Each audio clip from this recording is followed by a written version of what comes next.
Hello students, welcome to Compusoft. Students, आज हम पढ़ने वाले हैं पाइथन के अंदर फंक्शंस एंड मॉड्यूल्स। पाइथन के अंदर वैसे तो हमने फंक्शंस काफ़ी सारे पढ़े हैं, हर टॉपिक के अंदर हमने बहुत सारे फंक्शंस पढ़े हैं। ये सारे फंक्शंस होते हैं प्री डिफाइंड, ये सारे फंक्शंस पहले से बने हुए फंक्शंस हैं। और हमें अगर हमारे खुद के रिक्वायरमेंट के हिसाब से फंक्शंस बनाने हैं तो हम कैसे बनाएं, ये हम इस टॉपिक में पढ़ने वाले हैं। और साथ साथ में ये भी पढ़ने वाले हैं कि मॉड्यूल्स क्या होता है। मॉड्यूल्स एक ऐसी सेपरेट फाइल होती है जहाँ पे पहले से हम फंक्शंस बना के स्टोर करके रख सकते हैं and as per the requirement हम उसको यूज कर सकते हैं by importing those modules in our programs. ठीक है, बट ये जब कैसे होगा, बोलना आसान है, करना मुश्किल है, करके देख लेते हैं। ठीक है, तो लेट्स बने रहिए। स्क्रीन में आपको दिखाई दे रही है एक चार्ट्स, एक क्लासिफिकेशन जिसमें बताया गया है कि फंक्शंस को टू पार्ट में डिवाइड किया है, predefined and user defined. Predefined function as I already said कि पहले से बने हुए फंक्शंस जो हम यूज कर सकते हैं, रेडीमेड अवेलेबल होते हैं, वो सारे प्री डिफाइंड फंक्शंस हैं। और यूजर डिफाइंड फंक्शन मतलब हमारे अकॉर्डिंग अगर हम बनाते हैं फंक्शंस तो उसको हम कहेंगे यूजर डिफाइंड फंक्शन। तो यूजर डिफाइंड फंक्शन जिसको हम शॉर्ट में यूडीएफ भी कह सकते हैं, तो ये फंक्शंस बनाने के 4 मेथड्स होते हैं। ये मेथड हमें सीखना होता है। तो फंक्शन का डेफिनेशन भी यहाँ पे लिखा हुआ है, तो ये भी हम एक बार रीड कर लेते हैं। A set of instruction codes for the reusability. तो फंक्शन का मेन मोटो यही है, रीयूजेबिलिटी। तो फंक्शन हम इसलिए बनाते हैं ताकि एक बार बना दिया जाए उसको फिर आप जितनी बार चाहे उतनी बार यूज कर सकते हैं। तो 4 मेथड्स क्या होता है फंक्शन को क्रिएट करने का? तो सबसे पहला लिखा हुआ है नो रिटर्न नो पैरामीटर। तो ऐसा फंक्शन जिसमें ना रिटर्न है ना पैरामीटर है। अब ये रिटर्न है, पैरामीटर, ये सब वर्ड का मीनिंग क्या है पहले ये समझना होगा। फिर भी हम रीड कर लेते हैं क्या क्या चीज लिखी हुई है यहाँ पे। नो रिटर्न नो पैरामीटर, दूसरा है नो रिटर्न विथ पैरामीटर, तीसरा है विथ रिटर्न नो पैरामीटर, और लास्ट है with return and with parameter. तो ये रिटर्न पैरामीटर समझना ही पड़ेगा वरना ये सब बाउंस जाएगा। ठीक है, पढ़ लेते हैं, समझ लेते हैं और ये समझेंगे हम प्रैक्टिकल एग्जांपल के साथ। तो VS कोड ओपन करते हैं। यहाँ पे एक नई फाइल बनाएंगे हम और नाम दे देते हैं UDF1। तो पहला मेथड हम यूज करने वाले हैं नो रिटर्न नो पैरामीटर। तो इसमें रिटर्न नहीं है, पैरामीटर्स भी नहीं है, तो इसका मीनिंग आपको इस एग्जांपल में समझ में नहीं आएगा। सिर्फ इतना समझ में आएगा कि UDF मतलब यूजर डिफाइंड फंक्शन बनाते कैसे है। तो यूजर डिफाइंड फंक्शन बनाने के लिए आपको लिखना है डेफ मतलब डेफिनेशन, और यू कैन से डिफाइन। और यहाँ पर आपको एक नाम डिसाइड करना है। तो आपको नाम ऐसा डिसाइड करना है जो नाम का फंक्शन पहले से बना नहीं है, मतलब प्री डिफाइंड फंक्शन वो नाम से नहीं होना चाहिए। तो एक सिंपल सा नाम दे देते हैं एडिशन। तो आपको इस तरह से ब्रैकेट करना है, फिर कॉलन करना है, और यहाँ पे आपको अपनी पूरी फंक्शन की कहानी लिखनी है। ठीक है, तो यहाँ पे हम लिख देते हैं जैसे कि यूजर से इनपुट ले लेते हैं अभी नंबर्स। अब चाहो तो फ्लोट ले लो यार, फ्लोट सही रहेगा।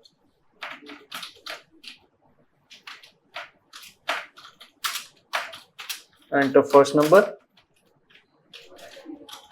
तो 3 नंबर्स ले लेते हैं यूजर से, फर्स्ट सेकंड एंड थर्ड। सभी के लिए अलग अलग वेरिएबल ले लेते हैं XYZ, और जो भी इसके आंसर्स आएंगे वो S में ले लेते हैं XYZ, और उसका जो आउटपुट आएगा उसको हम बता देते हैं कि एडिशन का आंसर आया है S। तो ये सिंपल सा प्रोग्राम है, कोई बड़ा कोड नहीं लिखा है, लेकिन ये है कि फंक्शन में लिखा है। और ऐसा ही फंक्शन एक और बनाते हैं सिमिलर टाइप का, लेकिन इसको नाम दे देते हैं हम प्रोडक्ट, जिसमें हम 3 नंबर का मल्टीप्लाई करेंगे। इसी प्रकार से कोड है, तो हम ज्यादा चेंजेस ना करके सिर्फ मेजर चेंजेस जो है वो कर देते हैं।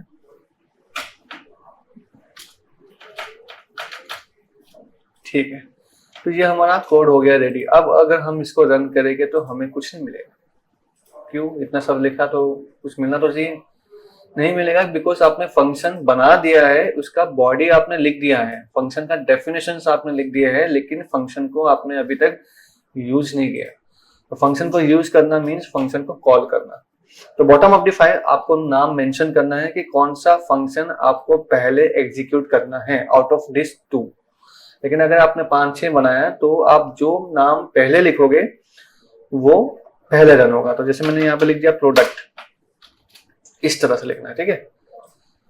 तो आप जब रन करोगे तो देखिए 3 नंबर उसने मुझे पूछा और निकाला आंसर प्रोडक्ट का, और प्रोग्राम बंद हो गया, आगे प्रोसीड नहीं हो पाया बिकॉज एडिशन नाम का फंक्शन को मैंने कॉल ही नहीं किया। अगर मैंने यहाँ पे कॉल किया होता तो ऑब्वियसली दोनों रन हो जाता, पहले होगा प्रोडक्ट,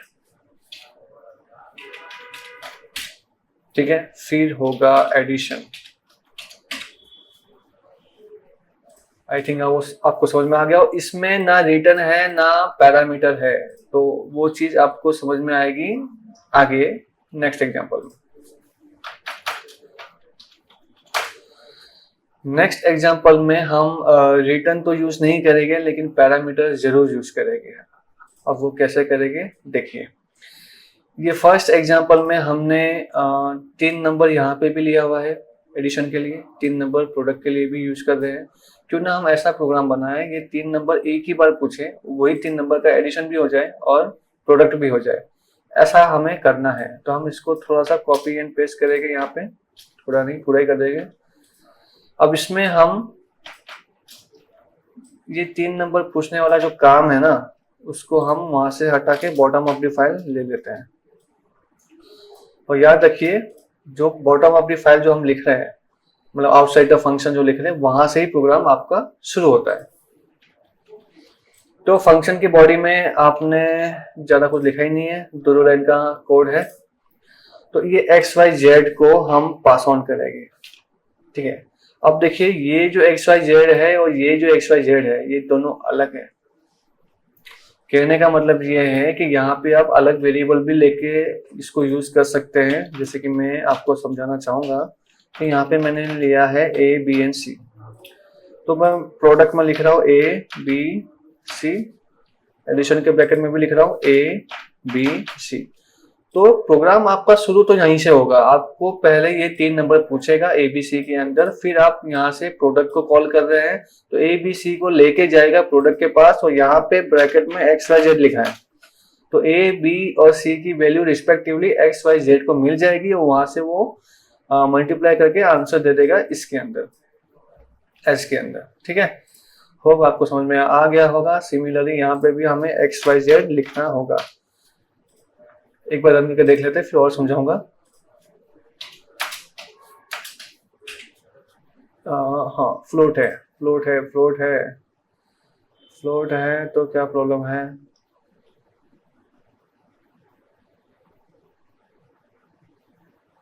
ABC ABC ABC, एक बार फिर से देख लेते हैं क्या प्रॉब्लम है। सॉरी मैंने एक में लिख दिया था शायद। ओके तो ये हो गया आंसर रेडी। अब ये आंसर आया कैसे और थोड़ा डिटेल में समझते हैं। यहाँ पे जब आप फंक्शन को कॉल करते हो तो ब्रैकेट में जो वेरिएबल्स आप यहाँ पे लिखते हो उसको टेक्निकल टर्म में कहा जाता है function calling with arguments. Function को हम कॉल कर रहे हैं विथ आर्ग्यूमेंट, तो ये ब्रैकेट में जो हम भेज रहे हैं इसको हम कहते हैं आर्ग्यूमेंट्स। और यहाँ पे जो फंक्शन की बॉडी हमने बनाई है तो यहाँ पे हम बोलेंगे फंक्शन डेफिनेशन विथ पैरामीटर्स। यही होते हैं पैरामीटर जिसकी हम बात कर रहे हैं। तो यहाँ पे आपको पैरामीटर्स के अंदर वैल्यू मिल रहा है, बाहर से आ रहा है, और फिर यहाँ पे आपको आंसर्स मिल जाएगी, ठीक है। तो होप आपको पैरामीटर्स वर्ड्स समझ में आ गया होगा यहाँ पे क्या कहने का मतलब था। अब तीसरा मेथड भी हम देखेंगे जिसमें रिटर्न है लेकिन पैरामीटर्स नहीं है। तो इसके लिए एक फंक्शन बनाना होगा अलग से, तो मैंने एक ये ले लिया, यहाँ पे हमने प्रिंट नहीं किया है, इसके जगह पे लिख दिया है रिटर्न। अब क्यों ऐसा किया, उसके पीछे क्या कहानी है बताते हैं। फिर एक फंक्शन और बनाया जिसमें मैंने पैरामीटर रखा है, ये पैरामीटर वाला फंक्शन बनाना है मैंने। इसमें मैं इफ लगाऊंगा, इफ के %2 = 0।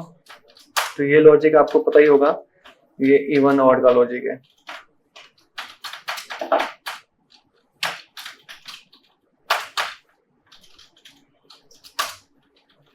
बताता हूँ क्या इसका मीनिंग है। तो दो फंक्शंस मैंने बना दिए हैं। अब मुझे यहाँ पे बॉटम ऑफ द फाइल इसको हैंडल करना है। सबसे पहले आप ये समझिए, जैसे मैंने p लिया है, p में मैंने लिख दिया है 100। तो ये लाइन का मीनिंग क्या होता है, सिंपल, सिर्फ ये लाइन का p = 100, ये लाइन का मीनिंग ये हुआ कि 100 को मैंने p के अंदर स्टोर किया। ठीक है, अब मैंने 100 स्टोर नहीं करके मैंने लिख दिया एडिशन। अब ये लाइन का मीनिंग क्या है कि मैंने एडिशन फंक्शन को p के अंदर स्टोर किया है। क्या ऐसा पॉसिबल है? किसी फंक्शन को किसी वेरिएबल में थोड़ी ना स्टोर कर सकते हैं, ये तो अजीब सी बात हो गई। तो एक्चुअली में ये फंक्शन स्टोर नहीं हो रहा है, फंक्शन का जो आंसर आएगा वो इस p में स्टोर होगा। तो आप ये समझ लीजिए, पहले ये एडिशन का फंक्शन जो है वो एग्जीक्यूट होगा। अब एग्जीक्यूट होगा तो मतलब ये सारे नंबर्स पूछेगा, फिर उसका एडिशन परफॉर्म होगा। इसलिए हमने यहाँ पे लिखा है रिटर्न s। तो जो भी हमें फाइनल आंसर मिलेगा एडिशन का, वो रिटर्न होके इस p में आ जाएगा। अब यहाँ पे हम प्रिंट करना चाहे तो प्रिंट कर सकते हैं कि एडिशन का जो आंसर हमें मिला है वो है p। अब इस p को चेक करना है, इस एडिशन को चेक करना है कि वो ऑड है या इवन है। तो मैं चेक नाम का फंक्शन पहले से बना के रखा है, उसमें p को भेजूंगा। तो p यहाँ से आर्ग्यूमेंट के तौर पर जाएगा और पैरामीटर k के पास चला जाएगा, वैल्यू ट्रांसफर हो जाएगी उसके पास, और फिर वो चेक करके बताएगा कि नंबर ऑड आया है या इवन आया है। तो लेट्स सी, देखो आंसर आया है 14 और वो है इवन, विच इज ट्रू। ठीक है, तो इस तरह से हम समझ सकते हैं कैसे हमें रिटर्न यूज करना है। तो रिटर्न यूज तभी करना है जब आप उसका आंसर को फंक्शन के बाहर यूज करना चाहते हैं। फंक्शन का जो आंसर है उसको फंक्शन के बाहर यूज करना है तो आप रिटर्न करोगे। अब फोर्थ मेथड जो है वो अपने आप ही समझ में आ जाता है, क्योंकि ये 3 मेथड आपने समझ लिया है तो फोर्थ अपने आप आ ही जाता है, जिसमें रिटर्न भी है, पैरामीटर्स भी है। तो अगर मैंने ये एग्जांपल को कंसीडर किया, ये वाला, और यहाँ पे मैंने रिटर्न लिखा है, तो इसका बॉटम अपनी फाइल क्या बनेगा बताता हूं। ABC ले लेते हैं और यहाँ पे हम ले लेते K = product A, B, C और आंसर आया है K। आई थिंक आप लोग समझ गए होंगे कि ये फंक्शन कैसे काम करेगा।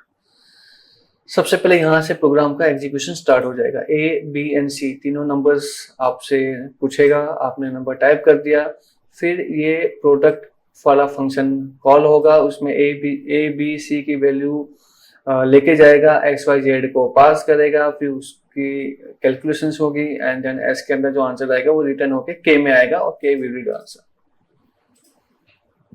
देख लेते हैं जितना बोला उतना होता भी है कि नहीं।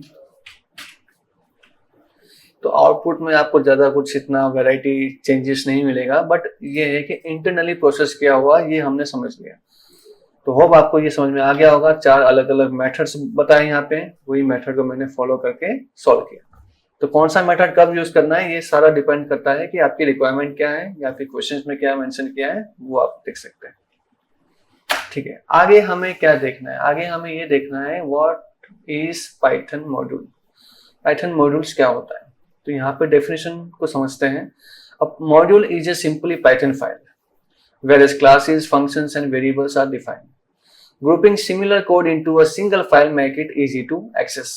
तो पाइथन एक पाइथन मॉड्यूल एक पाइथन फाइल है जिसके अंदर पहले से बने बनाए क्लासेस होते हैं। क्लासेस क्या है वो आने वाले टॉपिक में पढ़ेंगे, बट फंक्शंस आपको पता है तो फंक्शंस, वेरिएबल्स ये सारे पहले से उसमें स्टोर होते हैं। फिर उसको आप यूज करना चाहो तो यूज कर सकते हो किसी भी प्रोग्राम में। बट ये कैसे होता है, तो इसका एक एग्जाम्पल आपको समझाता हूँ। जैसे कि ये एग्जाम्पल को ध्यान से पढ़िए। इसमें हमने दो फंक्शन बनाया है, दो फंक्शन की डेफिनेशन लिखी है और फिर इसको कॉल किया है इसी फाइल के अंदर। क्यों ना ये फंक्शन की डेफिनेशंस को मैं अलग से एक फाइल में रख दूं और उसको फिर मैं दूसरे फाइल में भी यूज कर सकता हूँ। फिर समझ रहे हो?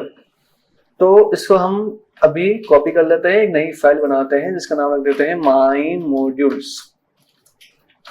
आप कोई भी नाम रख सकते हो, मैंने बस सिमिलर नाम रख दी है अभी। फिर मैंने एक और फाइल बनाई जिसका नाम रखा है program.py। अब यहाँ पे मुझे माई मॉड्यूल्स के अंदर जो फंक्शंस बनाए हैं वो यूज करना है। तो मैं क्या लिखूंगा, मैं लिखूंगा यहाँ पे इंपोर्ट। डायरेक्ट यूज करूंगा तो होगा क्या, तो देखो मैं लिख रहा हूँ एडिशन। देखो ना सजेशंस आ रहे हैं ना कॉल होगा, कुछ नहीं होगा। तो ये सब चीजें कब हो पाएगा, जब आपको यहाँ पर लिखना होगा इंपोर्ट। इंपोर्ट कैसे करते हैं, तो इंपोर्ट करने के लिए आपको लिखना है इंपोर्ट और आपका फाइल का नाम .py नहीं लिखना है। ओके, इतना अगर आप लिख देते हो फिर भी एरर आता है तो ना है, इसके लिए आपको यहाँ पे माई मॉड्यूल्स डॉट लगा के एडिशन लिख देना है। जब आप इसको रन करोगे तो आपको आंसर मिल जाएगा, देखो इस तरह से।